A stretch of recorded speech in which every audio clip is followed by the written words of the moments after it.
바로가 야곱에게 나이가 얼마입니까? 물었으니 그때 야곱이 대답하기를 내 연수가 130년인데 조상의 연수에는 미치지 못하지만 험악한 세월을 보냈습니다 라고 말했습니다. 시편 90편에도 보면 우리의 연수가 70이요 강건하면 80 혹은 요즘은 100이라 할지라도 그 연수의 자랑은 수고와 슬픔뿐이니 신속히 가니 우리가 날아가나이다 라고 말했습니다.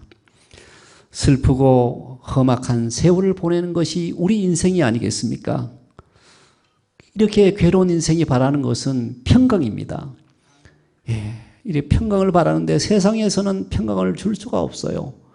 그래서 많은 사람들이 술에 취합니다. 그래서 오늘 교회에 오는 길에도 전광판에 술 취하지 말고 운전하십시오. 고속도로에서 나가는 길로 도다가 얼마 전에 큰 사고가 나서 생명을 잃은 뉴스를 들었을 것입니다. 세상에서는 평안이 없습니다. 하나님만이 오직 참된 평안을 주실 수 있습니다. 주님은 평강의 하나님이십니다. 그러므로 데살로니가 후서 3장 16절에 평강의 주께서 친히 때마다 일마다 너희에게 평강을 주시고 주께서 너희 모든 사람과 함께 하시기를 원하노라. 주께서 때마다 일마다 너희에게 평강을 주시기를 원하노라. 여호와 샬롬, 하나님의 평강. 평강은 우리가 하나님과 개인적인 관계를 맺는 데서 나오는 것입니다. 그래서 오늘 말씀에 먼저 주 안에 서라고 했습니다. 진리 안에 서야 합니다. 거짓에 서지 않아야 합니다. 불신에 서지 않아야 합니다. 죄인의 길에 서지 않아야 합니다. 오만한 자의 자리에 서지 않아야 합니다. 겸손과 온유에 서야 합니다. 진리 안에 서야 합니다. 믿음 안에 서야 합니다. 어둠에 서지 않아야 합니다. 생명의 빛 가운데 우리는 서야 합니다. 주 안에 굳건히 서야 살아갑니다. 오늘 읽은 말씀 1절에 그러므로라고 했습니다. 이는 그 앞절 3장 20절부터 21절 말씀인데 우리의 시민권은 하늘에 있는지라 거기로부터 우리를 구원하시는 주 예수 그리스도를 기다리노니라고 했습니다. 그리고 우리 주 안에 서라는 것은 우리의 영원한 본향을 잊지 말라는 것입니다. 우리는 나그네 인생입니다. 근데 영원한 본향을 생각하라는 겁니다. 우리의 시민권은 하늘에 있습니다.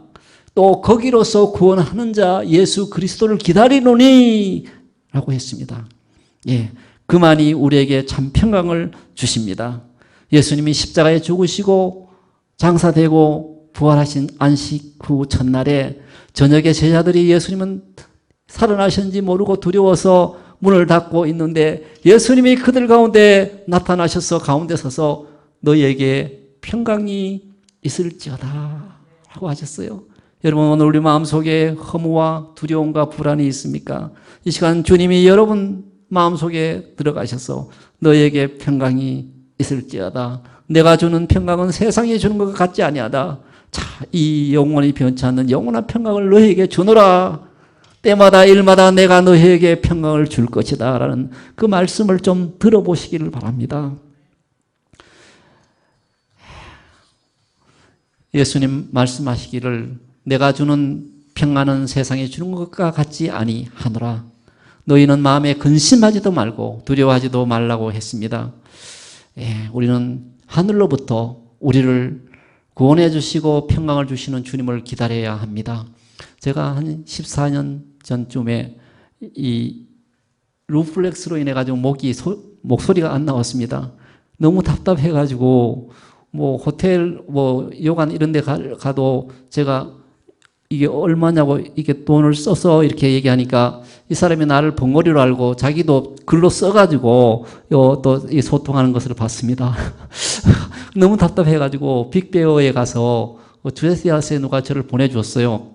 그래서 가서 첫날 아침에 새벽에 일어나서 눈을 감고 기도하라 그래가지고 그 나무 침대에 누워서 기도하는데 하나님 나를 좀 도와달라고 기도하는데 그렇게 평생 동안 보기를 원했던 예수님의 얼굴이 환상 중에 나타나는 거예요. 제게는 그렇게 나타나 주셨어요. 그러면서 예수님의 얼굴이 다 있더니 그 얼굴이 사라지고 입만 방긋방긋 하는데 5번 그러더라고요. 밝은 얼굴 모습이 나타나니 입만 방긋방긋 밝게 이렇게 빛나면서, 제가, 이렇게 예수님이 내 말을 할 수 있도록 입을 고쳐주시겠구나. 내 입을 사용하여 주시겠구나. 그렇게 깨달아지더라고요. 그러면서도 꿈속에서도 막 목에 건강 같은 게 막 목을 통해서 보여주는 거예요. 내 목이 건강하게 보여주더라고요. 하나님이 쓰실 것이라는 그런 느낌을 받았어요.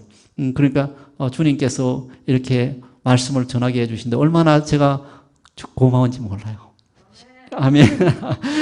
예. 주님께서 말씀하십니다. 이사야서 26장 3절에 주께서 심지가 견고한 자를 평강하도록 지키시리니 이는 그가 주를 의뢰함이니라. 그가 주를 신뢰함이니이다. 주 안에 선다는 것은 예수 그리스도께 복종하고 순종하는 삶이고요.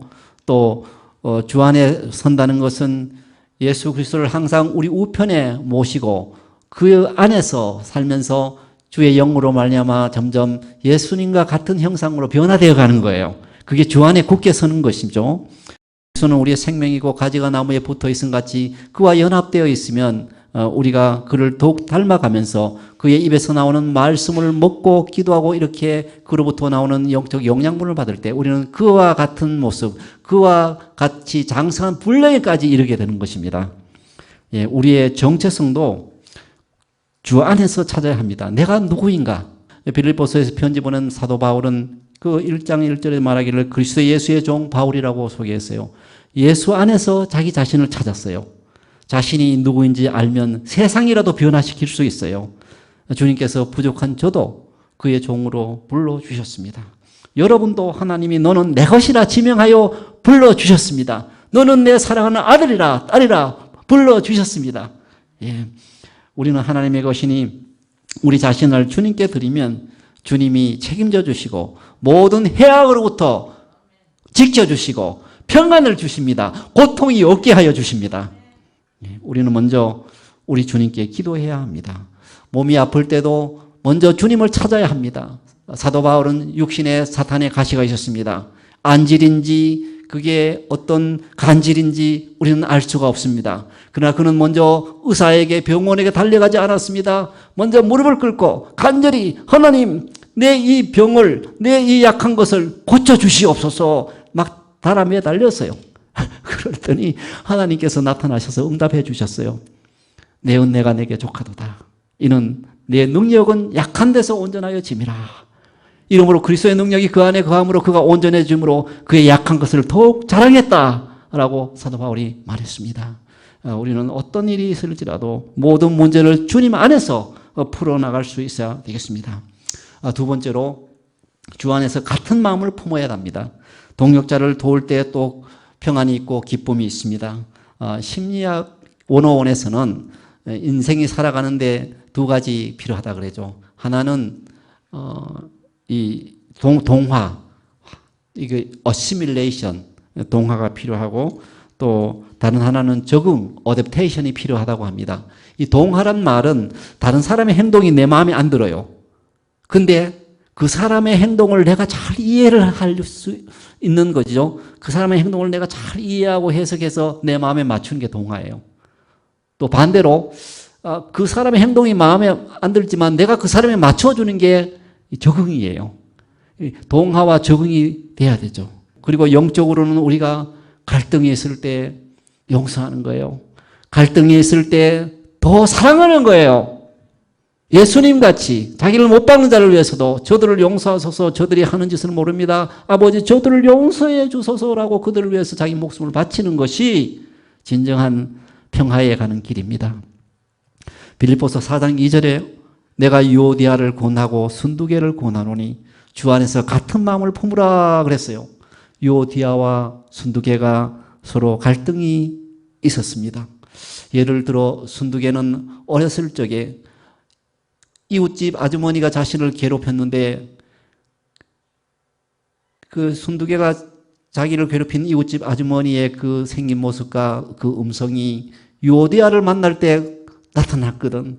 그래서 자기 무의식 속에서 괜히 그 미워하던 어떤 그 여인의 상이 이 유오디아에게 덮쳐 씌워가지고 그 사람하고 관계가 안 좋았는지도 모르고, 혹은 점심시간에 식탁에 식탁보를 까는데 노란색으로 해야 하느냐 파란색으로 해야 되느냐 그게 일치하지 않아가지고 다툼이 일어날 수도 있고, 그 뭔 일인지는 몰랐지만 둘이 사이가 안 좋았어요.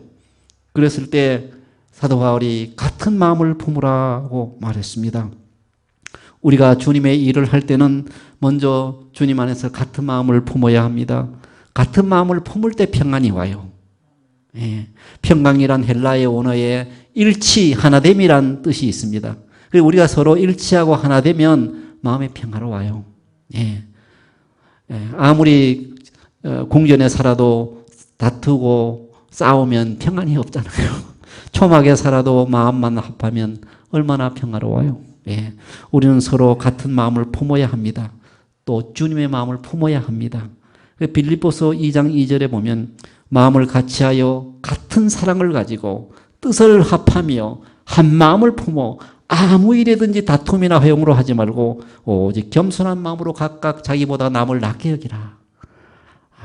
재밌죠? 마음을 같이하여 같은 사랑을 가지고 뜻을 합하며 한 마음을 품어 아무 일에든지 다툼이나 허용을 하지 말라. 그리고 각각 자기 일을 돌볼 뿐더러 각각 다른 사람의 일을 돌봐서 나의 기쁨을 충만하게 하라. 너희 안에 이 마음을 품으라. 곧 그리스도 예수의 마음이니 그는 근본 하나님과 본체시나 하나님과 동등됨을 취할 것으로 여기지 아니하시고 오히려 자기를 비워 종의 형체를 가져 사람들과 같이 되셨고 죽기까지 복종하셨으니 그 십자가에 죽으심이라. 이런 마음이 있으면 다툼이 있을 수가 없죠. 주님이 너는 내 마음에 합한 자라고 주님이 기뻐하시고 영원토록 복의 근원으로 삼아주실 것입니다. 우리는 주님 위에 복음에 힘쓰는 이 목자와 동력자들을 도와야 합니다. 그의 이름들이 생명책에 있습니다. 세 번째는 주 안에서 항상 기뻐해야 합니다. 기쁨은 모든 불안과 고난을 이길 힘이 됩니다. 슬픔의 사막에서도 기쁨은 살리는 오아시스가 됩니다. 기쁨은 평강이 미소 짓는 것입니다. 주 안에서는 항상 기뻐할 수 있습니다. 주 안에서는 행복할 때뿐 아니라 불행할 때도 기뻐할 수 있는 것은 주님이 우리 기쁨의 원천이기 때문입니다. 이 기쁨은 주님 안에서 샘솟는 기쁨입니다. 이렇게 주 안에서 기뻐하는 사람들은 자기 관용을 모든 사람이 알게 합니다. 나를 잔인하게 대했던 사람, 나를 등에 칼을 꽂았던 사람, 나를 욕했던 사람, 어떤 사람이든지 그 사람을 선하게 따뜻한 마음으로 대해주는 거예요. 한 사람 한 사람 부드럽고 온유하게 대하는 것입니다. 이는 주님께서 가깝기 때문에 그렇습니다. 주께서 우리와 함께 하시고요. 그리스도 안에서 우리의 영은 하나님의 영과 하나로 연결되어 있어요. 그러니까 하나님과 우리는 주님 안에서 떨어질 수 없는, 섞이지도 않지만 떨어질 수도 없는 주님과 우리는 하나가 되었어요. 그 안에서 우리는 기뻐하고 그 안에서 우리는 능력을 체험하고 그 안에서 우리는 기적을 체험하며 그 안에서 우리는 사랑하며 관용하며 살 수 있습니다. 아무것도 염려 말고 모든 일에 기도와 간구로 감사함으로 하나님께 아뢰라. 그리하면 모든 지각에 뛰어난 하나님의 평강이 너희 마음과 생각을 지켜주시라고 했습니다. 그런데 주님을 떠나면 기도가 힘이 들어요. 주님과의 관계 안에 우리가 지어졌는데 하나님의 형상대로 지어진 우리는 하나님과의 본질적인 존재론적인 관계 안에 존재하고 살고 기도하는데 주님 떠나면 기도도 안 돼요. 기도가 막혀요. 나갈 수가 없어요. 그래서 하나님과 개인적인 관계 안에 있을 때 우리는 주님께 늘 기도하게 되는 거죠. 그 기도라는 뭐냐? 하나님과의 관계입니다. 그래하면 그리스도 예수 안에서 하나님이 우리의 마음과 생각을 지켜주십니다. 저의 수업을 들은 한 자매님은 다음과 같이 고백합니다. 나는 다 괜찮은 줄 알았는데 교수님의 책과 수업을 통해 지나온 과거 속에 슬퍼하는 자신을 발견하고 갑자기 우리가 슬퍼질 때 있잖아요. 그러면 어떻게 할까? 그냥 수박이라도 많이 먹고 기분을 좋게 해볼까? 그러지 마시고 하나님의 음성을 들어야 돼요. 주님의 음성을 들으면 괜찮아. 너 잘했어. 괜찮아. 이래 위로하시는 주님을 만나게 하셨고 나를 온전히 만나주시는 하나님과 진정한 교제를 나눌 수 있게 되었다.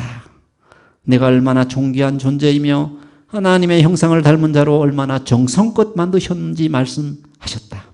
좀 부족해도 못나도 주님은 있는 그대로의 나를 받으시고 나를 통해 영광 받으시기를 기뻐하신다는 말씀은 지식이 아닌 체험으로 깨닫게 하시고 위로받게 하셨다. 하나님의 형상이라는 말씀이 왜 그리 은혜가 되는지, 주님의 형상만큼 온전한 모습이 있을까? 그렇게 나를 지으셨다니 감탄했어요. 하나님의 형상은 하나님과 관계 안에 있는 거죠. 그 관계 안에 기도가 이루어지는 것입니다. 주님과 개인적인 관계를 맺어갈 때, 낙심할 때도 그의 사랑과 위로하심을 체험할 수 있습니다. 그러므로 염려하지 말아야 합니다. 염려가 시작되면 기도로 바꿔야 됩니다. 그러면 주님께서 우리를 지진에도 건져주시고 전염병에서도 건져주시고 승리하게 해주실 것입니다. 어떤 장애물이 있더라도 그 장애물을 다 이기고 승리할 수 있도록 해주실 것입니다. 기도는 우리의 사명을 성취하는 데 필요한 것입니다. 마음의 요새를 안정케 지켜주고요. 또 모든 관계를 향내나게 하고 모든 것을 금으로 바꾸어 놓는 화학자이고, 기도는 모든 일을 성공시키고 기도가 빠지면 모든 일은 퇴보하고, 모세도 기도함으로 하나님의 능력을 체험했고요. 또 우리가 기도할 때 감사함으로 기도하면 사탄이 틈타지 못하고, 감사함으로 기도하면 주님께 우리가 전적으로 순종하는 길로 나아가게 되는 것입니다.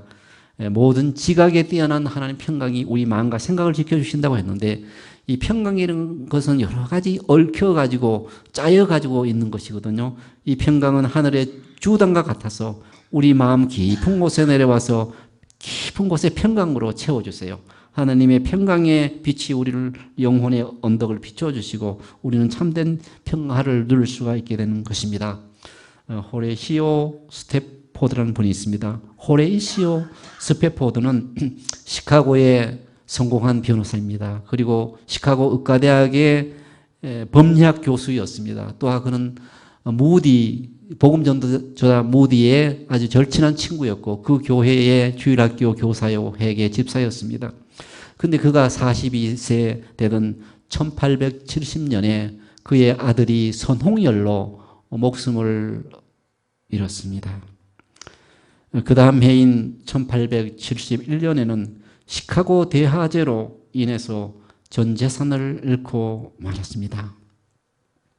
엄청난 시련 앞에서 스태포드와 그의 가족은 휴식이 절대적으로 필요했습니다. 그래서 1873년 그의 아내와 또 그의 네 딸과 함께 영국으로 유럽 여행을 떠나기로 했습니다. 그런데 그 떠나는 날 갑자기 변호사였던 그에게 피치 못할 일이 생겨가지고 그 여행을 자기만 갈 수 없었어요. 그래서 아내와 네 딸들에게 자, 이제 내가 며칠 후에 갈 거니까. 근데 그들이 떠났어요. 떠났는데 순항하는 듯 했어요. 근데 어느 날 대서양을 가는데 그 대서양 한가운데 새벽 2시에 영국의 철갑선 락키언호가 그만 그 여객선을 받고 말았어요. 그때 그 여객선이 물속에 가라앉으면서 226명이 물속으로 가라앉았어요. 그때 이 스태포드의 네 딸들도 함께 배와 함께 가라앉았습니다. 스태포드는 걱정이 됐어요. 이 네 딸을 잃고 마음에 안절부절 못하고 있을 그 아내가 걱정이 됐어요. 아내가 영국에 9일 만에 도착해가지고 전보를 스태포드에게 보냈거든요. 나 혼자만 구조되었음. 얼마나 스태포드가 마음이 아팠겠어요. 그래도 아내를 걱정해서 아내를 데리려고 이제 배를 타고 대서양을 건너 영국으로 가는데 선장과 얘기하는 중에 어느 날 선장이 이 지역이 바로 당신의 네 딸이 죽어서 묻혀 있는 곳입니다. 그러니까 자기의 마음을 진정시키려고 하던 스패포드가 갑자기 마음에 막 요란이 일어나는 것을 느꼈어요. 그는 자기의 방으로 들어가서 하나님께 기도했어요. 하나님, 내가 주님을 이렇게 잘 섬기려고 노력해 와면서 살아왔는데 나에게 왜 이런 일이 일어납니까? 나에게 왜 이런 비극적인 일이 일어납니까? 근데 주위에서 걱정했어요. 혹시나 이 스패포드가 그 믿음 좋던 사람이 신앙을 잃으면 어떻게 하나 걱정했는데, 근데 이분이 기도하는 중에 성령님께서 그 마음에 위로를 주셨는데, 참으로 세상에 줄 수 없는 평안을 그에게 허락하신 거예요. 하나님께서 그에게 평안을 주시니까, 아, 내가 한 번도 경험하지 못한 그 평안함, 내 영혼 평안에, 내 영혼 평안에 하나님의 뜻이 이루어지이다 라고 고백했어요. 그리고 자기 방에 들어가서 시를 썼는데, 그가 쓴 시가 우리가 잘 아는 내 평생에 가는 길입니다. 내 평생에 가는 길을 순탄하여 늘 잔잔한 강 같던지 큰 풍파로 무섭고 어렵던지 나의 영혼은 늘 평안해. 내 영혼 평안해. 내 영혼 평안해. 저막인 우리를 삼키려고 입 벌리고 달려와도 주 예수는 우리의 대장되니 끝내 싸워서 이기겠네. 내 지은 죄 주홍빛 같더라도 주 예수께 닿으려면 그 십자가 피로서 다 씻으사 흰 눈보다 더 정하리라. 그런 찬양시를 지었습니다. 성령 안에서는 어떤 비극도 막지 못하는 기쁨이 터져 나옵니다. LA 성경학교에 도렌스라는 목사님이 오래전에 자기의 사랑하는 딸을 잃고 비 오는 날 공동묘지에 딸을 묻고 돌아왔는데 밤에 와서 저에게 잠을 자려니 잠이 오나요. 그래서 밤이 지나고 새벽이 되기도 전에 길거리로 나가서 전주 때 그 전등빛이 있잖아요. 그곳에 기대어 있는데 갑자기 성령님께서 그에게 딸을 잃고 슬퍼하는 그 마음속에 다시는 볼 수 없는 이 땅에서는 볼 수 없는 딸, 그렇게 비탄에 잠긴 그에게 성령께서 갑자기 역사하셔서 그 마음속에 기쁨이 폭포수같이 터져나오게 하는데 그 기쁨은 1년 365일 계속 터져나오는 것이다 라고 그렇게 간증했습니다. 성령님 안에서, 주님 안에서는 참된 기쁨이 있습니다. 항상 주 안에서 그 기쁨이 있고 주님과 나와의 진실한 관계를 통해서 그 기쁨이 오는 것입니다. 주님께 염려하고 슬퍼하고 할 때 술이나 마약이나 다른 세상 것에 달려가지 않고 오직 주님, 주님, 어떤 사람은 술을 주님이라고 그러는데 진짜 주님, 주님께 달려갈 때 스피릿 오브 로드, 주님께 달려갈 때 살리는 것은 영이니 육은 무익하다. 영이신 하나님이 우리를 살려주시는 거예요. 그럴 때 우리는 이 땅을 승리자로 살아가는 거예요. 하늘의 능력을 이 땅에서부터 체험하며 살아가는 거예요. 하나님의 자녀로서 이 땅에 생명의 빛을 내면서 살아가는 거예요. 욥은 자신의 7 자녀를 잃고 재산을 잃고 또 몸에 병까지 났습니다. 그래서 부인은 하나님 저주하고 죽으라고 그렇게까지 했는데 그는 내가 죽더라도 나는 주님을 신뢰하리라고 했어요. 욥기 13장 15절에 그가 나를 죽이실지라도 나는 그를 의뢰하리니, 이것이 우리의 고백이 되기를 바랍니다. 또 로마서 8장 38절에 내가 확신하노니 사망이나 생명이나 천사들이나 권세들이나 현재일이나 장래일이나 능력이나 높음이나 기품이나 다른 어떤 피조물이라도 우리를 우리 주 그리스도 예수 안에 있는 하나님의 사랑에서 끊을 수 없으리라. 아무것도 우리를 그리스도 예수 안에 있는 하나님의 사랑에서 끊을 수 없다라고 고백하는 우리 자신이 됩시다. 참 평안은 긍정적인 사고에 있는 것이 아닙니다. 갈등이 없는 것도 아닙니다. 좋은 느낌에 있는 것도 아닙니다. 참 평안은 하나님이 우리 삶을 지켜주시고 인도해 주신다는 사실, 거기서 오는 것이에요. 예수님 안에 있는 자들에 대해서 하나님의 보호와 돌보심은 우리의 존재의 핵심과 우리의 깊은 마음의 의도에까지 영향을 미치는 것입니다. 예. 하나님의 평강은 믿는 자의 마음을 지켜주는 파수꾼처럼 모든 근심과 실망으로부터 우리 성도들을 지켜주세요. 저녁에는 울음이 기습할지라도 아침에는 웃음이 오리로다. 예. 주님께서 십자가의 고난을 지나서 영광이 있고 십자가의 죽음을 지나서 영원한 부활의 생명을 경험하게 해주시는 것이잖아요. 예.